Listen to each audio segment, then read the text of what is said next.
অকস্মাত কিয় পদত্যাগ কৰিলে উপৰাষ্ট্ৰপতিয়ে? উপৰাষ্ট্ৰপতিৰ বিৰুদ্ধে অনাস্থা আনিলেহেঁতেন নেকি চৰকাৰে? কোন হ'ব জগদীপ ধনখড়ৰ উত্তৰসূৰী? সোমবাৰৰ পৰা আৰম্ভ হৈছিল সংসদৰ বৰ্ষাকালীন অধিৱেশন। ৰাজ্যসভাৰ কাম-কাজ অধ্যক্ষ তথা উপৰাষ্ট্ৰপতি জগদীপ ধনখড়ৰ অধ্যক্ষতাত আৰম্ভ হৈছিল। দিনটো সুচাৰুৰূপে সদনৰ কাম-কাজ পৰিচালনা কৰিলে ধনখড়ে। সদনৰ কাম-কাজ সম্পন্ন হোৱাৰ পাছত নিশা আহিল এক অপ্ৰত্যাশিত খবৰ। নিজ পদৰ পৰা আকস্মিকভাৱে পদত্যাগ কৰিলে জগদীপ ধনখড়ে। ৰাষ্ট্ৰপতি দ্ৰৌপদী মুৰ্মুলৈ প্ৰেৰণ কৰা পত্ৰত ৰাষ্ট্ৰপতিৰ লগতে প্ৰধানমন্ত্ৰী নৰেন্দ্ৰ মোদী চৰকাৰকো ধন্যবাদ জনালে ধনখড়ে। তেওঁৰ কাৰ্যকাল 2027 চনৰ আগষ্ট পৰ্যন্ত আছিল যদিও দুবছৰ পূৰ্বে পদ এৰি যোৱাটোৱে বহু ৰাজনৈতিক প্ৰশ্নৰ উত্থাপন কৰিছে। মাত্ৰ 11 দিন আগতে তেওঁ কৈছিল 2027 চনতহে অৱসৰ ল'ব। ধনখড়ৰ পদত্যাগে সকলোকে আচৰিত কৰি তুলিছে। কাৰণ যোৱা 10 জুলাইত এটা কাৰ্যসূচীত তেওঁ নিজেই কৈছিল যে তেওঁ নিজৰ কাৰ্যকাল সম্পূৰ্ণ কৰি 2027 চনত অৱসৰ ল'ব। কিন্তু মাত্ৰ 11 দিনৰ ভিতৰতে তেওঁৰ স্থিতি সলনি হৈ পদত্যাগ কৰে। I will retire at the right time. August 2027. Subject to divine intervention. 2022 চনত NDA চৰকাৰে উপৰাষ্ট্ৰপতি পদৰ প্ৰাৰ্থী হিচাপে প্ৰক্ষেপ কৰা ধনখড়ক 2022 চনৰ 6 আগষ্টত অনুষ্ঠিত নিৰ্বাচনত বিৰোধী প্ৰাৰ্থী মাৰ্গাৰেট আলভাক বিপুল ব্যৱধানত পৰাস্ত কৰে। তেওঁ 528টা ভোট লাভ কৰাৰ বিপৰীতে আলভাই 182টা ভোট লাভ কৰে। 2022 চনৰ 10 আগষ্টত তেওঁ দেশৰ 14 সংখ্যক উপৰাষ্ট্ৰপতি হিচাপে শপত গ্ৰহণ কৰে। কিন্তু ধনখড়ৰ আকস্মিক সিদ্ধান্তক লৈ বহু প্ৰশ্নৰ অৱতাৰণা হৈছে। সোমবাৰে আৰম্ভ হোৱা বৰ্ষাকালীন অধিৱেশনৰ আৰম্ভণিতে বিৰোধীৰ দাবী মানি লৈ পেহেলগাম আক্ৰমণ আৰু অপাৰেচন সিন্দুৰৰ সন্দৰ্ভত ৰাজ্যসভাত আলোচনা কৰা হ'ব বুলি ঘোষণা কৰিছিল তেওঁ। Is ready for discussion.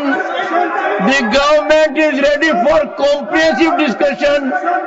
I will meet with the leaders, settle for a discussion, and I will ensure full-fledged discussion. ইয়াৰ পাছতে সদনৰ মজিয়াত কেন্দ্ৰীয় মন্ত্ৰী জেপি নাড্ডাই কৰিছিল এক মন্তব্য। মোৰ বাদে আন কাৰো মন্তব্য ৰেকৰ্ডত নাথাকিব। Nothing will go on record. Whatever I will say, that will go on record. You should know. এটা সূত্ৰৰ মতে এই কথাতে অপমানিত বোধ কৰিছিল ধনখড়ে। সোমবাৰে সন্ধিয়া ৰাজ্যসভাৰ ব্যৱসায়িক পৰামৰ্শদাতা সমিতিৰ বৈঠক আহ্বান কৰিছিল ধনখড়ে। এই সভাত কেন্দ্ৰীয় মন্ত্ৰী জেপি নাড্ডা আৰু কিৰেণ ৰিজিজুৰ অনুপস্থিত আছিল। এই কথায়ো উপৰাষ্ট্ৰপতিগৰাকীক বিচলিত কৰে। আন এক সূত্ৰ মতে ন্যায়াধীশ যশৱন্ত ভাৰ্মাক অপসাৰণৰ প্ৰস্তাৱৰ বাবে বিৰোধীৰ সমৰ্থন প্ৰস্তাৱ গ্ৰহণ কৰাৰ বাবে মোদীৰ ৰোষত পৰে ধনখড়।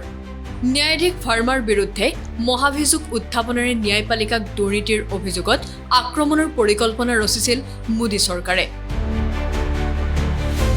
কিন্তু বিৰোধীৰ সমৰ্থন পত্ৰ গ্ৰহণ কৰাৰ লগে লগে চৰকাৰৰ কৌশল ব্যৰ্থ হৈ পৰে। ইয়াৰ বাবে ধনখড়ৰ বিৰুদ্ধে খড়গহস্ত হৈ পৰে মোদী চৰকাৰ। কেন্দ্ৰীয় চৰকাৰে উপৰাষ্ট্ৰপতিক ফোন কৰি বিষয়টো উত্থাপন কৰিছিল। এই সন্দৰ্ভত উপৰাষ্ট্ৰপতিগৰাকীয়ে উচ্চস্বৰত প্ৰতিক্ৰিয়া প্ৰকাশ কৰাৰ লগতে নিজৰ পদৰ ক্ষমতাৰ কথাও উল্লেখ কৰে। এই ফোন কলৰ পিছত ধনখড়ৰ বিৰুদ্ধে অনাস্থা প্ৰস্তাৱ অনাক লৈ আলোচনা আৰম্ভ হয় বিজেপিত। ধনখড়ে এই কথা অনুভৱ কৰি নিজাববীয়াকৈ পদত্যাগ কৰে। মঙলবাৰে সদনত তেওঁ কোনো বিদায়ী মন্তব্য নাৰাখিলে। চৰকাৰৰ তৰফৰ পৰাও কোনো বিদায়ী অনুষ্ঠানৰ আয়োজন কৰা নহল। জগদীপ ধনখড় ভাৰতৰ ৪ৰ্থ উপৰাষ্ট্ৰপতি আছিল। 2022 চনত 10 আগষ্টত শপত গ্ৰহণ কৰিছিল ধনখড়ে। ৰাজস্থানৰ কৃষক পৰিয়ালৰ পৰা ধনখড়ে আইন অধ্যয়নৰ পিছত ৰাজস্থান উচ্চ ন্যায়ালয় আৰু উচ্চতম ন্যায়ালয়ত অধিবক্তা হিচাপে কাম কৰিছিল। ৰাজনীতিত তেওঁ কংগ্ৰেছৰ পৰা আৰম্ভ কৰি পিছত বিজেপিলৈ আহি 2019 চনত পশ্চিমবংগৰ ৰাজ্যপাল হয়। তেওঁ সাংসদ আৰু মন্ত্ৰীৰ দায়িত্ব গ্ৰহণ কৰি আহিছে। ৰাষ্ট্ৰপতিয়ে তেওঁৰ পদত্যাগ গ্ৰহণ কৰাৰ পিছত সাংবিধানিক প্ৰক্ৰিয়া অনুসৰি ৰাজ্যসভাৰ অধ্যক্ষৰ পদ খালী হৈ পৰাত নতুন উপৰাষ্ট্ৰপতি নিযুক্তিৰ প্ৰক্ৰিয়া শীঘ্ৰে আৰম্ভ হ'ব পাৰে। পদত্যাগ গ্ৰহণৰ বিষয়ে আনুষ্ঠানিকভাৱে অৱগত কৰি গেজেট অধিসূচনা জাৰি কৰিছে চৰকাৰে। ভাৰতৰ ইতিহাসত তৃতীয়বাৰৰ বাবে কোনো উপৰাষ্ট্ৰপতিয়ে কাৰ্যকাল সম্পূৰ্ণ হোৱাৰ পূৰ্বেই পদত্যাগ কৰিছে। ইয়াৰ পূৰ্বে ভি গিৰি আৰু কৃষ্ণকান্তৰ কাৰ্যকাল সম্পূৰ্ণ কৰিব পৰা নাছিল। এতিয়া প্ৰশ্ন হৈছে নতুন উপৰাষ্ট্ৰপতি নিৰ্বাচিত নোহোৱালৈকে চলি থকা সদনৰ বৰ্ষাকালীন অধিৱেশনত ৰাজ্যসভাৰ অধ্যক্ষতা কোনে কৰিব? নিয়ম অনুসৰি সংসদৰ উচ্চ সদনৰ ভাৰপ্ৰাপ্ত অধ্যক্ষ হিচাপে ৰাজ্যসভাৰ উপাধ্যক্ষই পৰিচালনা কৰিব। বৰ্তমান হৰিবংশ নাৰায়ণ সিং ৰাজ্যসভাৰ উপাধ্যক্ষ।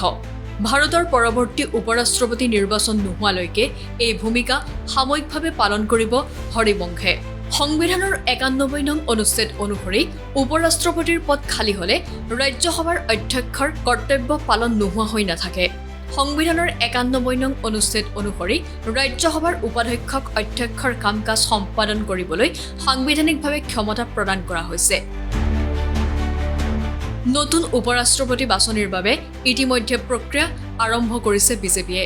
কেইবাজনো শীৰ্ষ নেতাৰ নাম চৰ্চালৈ আহিছে, কিন্তু শেষ মুহূৰ্তত কাক নিযুক্তি দিয়া হয় সেয়া অনাগত দিনত স্পষ্ট হৈ পৰিব।